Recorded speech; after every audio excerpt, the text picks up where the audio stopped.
Hoy le dábamos datos sobre el mercado de trabajo que divulgó el Instituto Nacional de Estadística. ¿Cómo se pueden leer estos datos? ¿En qué contexto? ¿Hacia dónde están mirando? Bueno, para responder parte de esas preguntas al menos es que recibimos con mucho gusto a Luis Custodio. Luis. ¿Cómo estás? Hola, buenas noches. ¿Cómo están todos? Sí, la información de la encuesta continua de hogares del Instituto Nacional de Estadísticas correspondiente al mes de septiembre y los datos del mercado de trabajo, porque esa encuesta recaba información bastante más amplia. Veamos, para disparar esta charla, la información respecto a los datos que se conocieron hoy en la primera placa.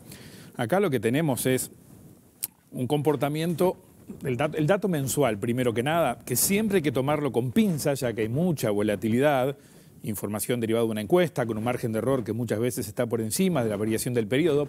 Lo que se puede observar es un movimiento leve al alza, leve, de las tres tasas, 2 décimas en el empleo, 4 décimas en la tasa de desempleo, y esto responde también a lo que ocurre en la tercera tasa, que es la tasa de actividad, que también tuvo un alza de 4 décimas. Podemos decir que el mercado laboral está estable, con una variación como la que veíamos recién. ¿Cómo han evolucionado estas tasas en un periodo más extenso de tiempo, por ejemplo, desde el año previo a la pandemia? Lo vemos acá.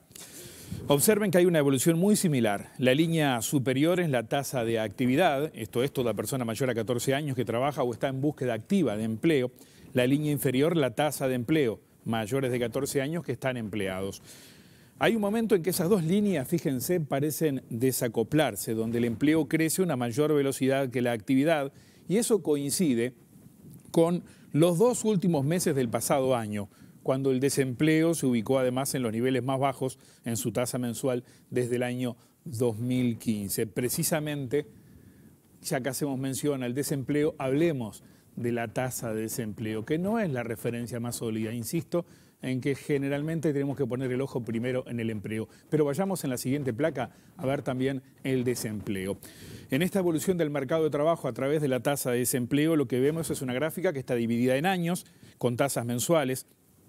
2019 oscilando por niveles más altos que el promedio de los años anteriores, sube fuerte en 2020, ya sobre el cierre de ese año empieza a mejorar, 2021 con una clara tendencia a la baja y fíjense en 2022, una tendencia al alza en la tasa mensual. En septiembre está 1.3% por encima del cierre del año anterior. La estimación para este mes de septiembre serían unas 144.000 personas desocupadas entre quienes efectivamente están buscando empleo.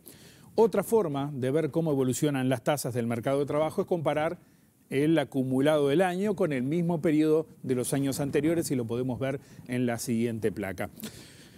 Primero, la más importante, como decíamos, el empleo. Crece claramente en 2020 a 2021, después a 2022, ubicándose medio punto porcentual por encima de los primeros 9 meses de 2019 previo a la pandemia. Tengan en cuenta esto, estoy comparando 9 meses contra 9 meses porque no tenemos 2022 cerrado aún.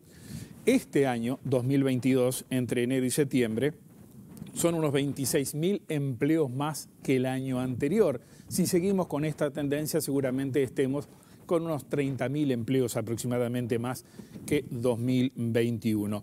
Pero vuelvo por un momento a la tasa del empleo para observar cómo se ha comportado en la siguiente gráfica, ya viendo otra perspectiva, y es la desagregada Montevideo y el interior del país. La línea de más arriba, la azul, es el empleo en Montevideo, la de abajo en el interior. Hay un repunte interesante en el empleo en el interior sobre el cierre del pasado año. Es el mismo lugar donde veíamos una mejoría también importante en cuanto al empleo y referíamos al desempleo en placas anteriores. Eso está explicando ese empleo que mejora en el interior del país en ese momento, en el cierre del año pasado, buena parte de los mejores datos del mercado de trabajo en ese momento.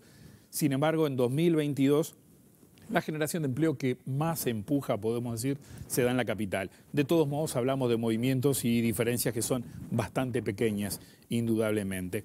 Tengamos en cuenta algunos otros elementos también, que en este mes de octubre culmina el plan de jornales solidarios y ahí hay unos 10.000 empleos, si es que nos sale una fórmula. El Congreso de Intendentes la está buscando y mañana estarán conversando sobre ello, pero parece poco factible. Por lo tanto, hay 10.000 empleos que son precarios, que seguramente se bajen. Por otra parte, también se extendió por 6 meses más el subsidio de desempleo parcial, que en la última medición involucra a unas 8.000 personas. Ya que hablamos de subsidio por desempleo, dijimos unos 8.000 trabajadores en el parcial, pero veamos a nivel general.